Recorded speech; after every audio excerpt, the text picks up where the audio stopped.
Seed Systems Group basically is about developing regular, dependable supply of higher yielding, climate resilient seed among smallholder farmers in Africa, especially in those countries where the seed supply systems have never been developed before. The subject of seed is major, even in this country. Remember, seed is the foundation. If you don't have any seed, you can't talk about any crop, whether for pasture and fodder for livestock or the food crops for direct human consumption. The International Fund for Agricultural Development essentially seeks to transform rural livelihoods and rural spaces.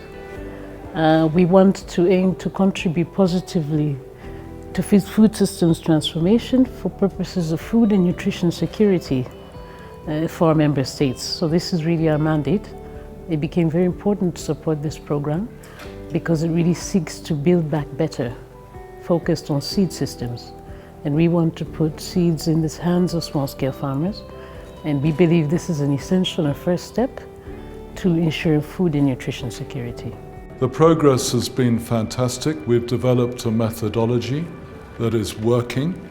It involves the use of the employment of self-employed village-based advisors to teach farmers in their villages, all farmers in their villages, on how to improve the food security. And we've developed the small pack methodology to go with the village-based advisor to enable all farmers in their village to try out inputs on their farms in a small way, a low-risk way. They can experiment on their own farms. We've started in a very, very nice way.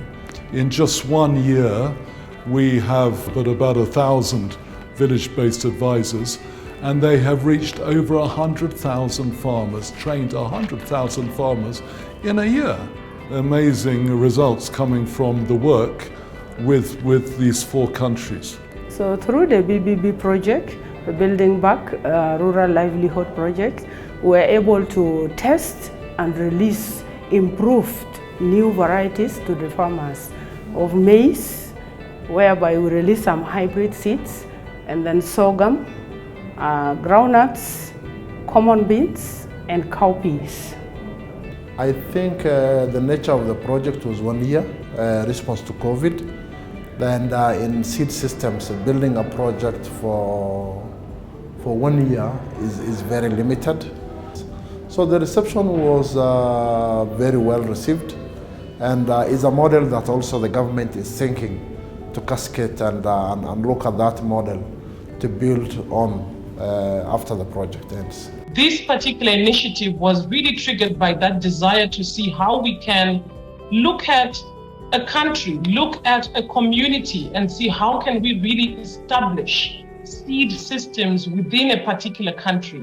Seed systems that are sustainable, that address some of the challenges I have outlined: climate, livelihoods, food security, capacity building of institutions. So we were really motivated as an institution, as IFAD, by the desire to support the recovery of livelihoods and agriculture systems during the COVID-19 pandemic. Seed is the most important part for the farmers, to get a quality seed, to get a seed that's resistant to drought, to get a seed that's resistant to insects and diseases. And that's what all SSG is about. You know, whatever you develop, so you need to reach out to the farmers. The community's response was very positive in a sense that they could see and they could touch and they could feel what they've been looking for, which is basically the seed.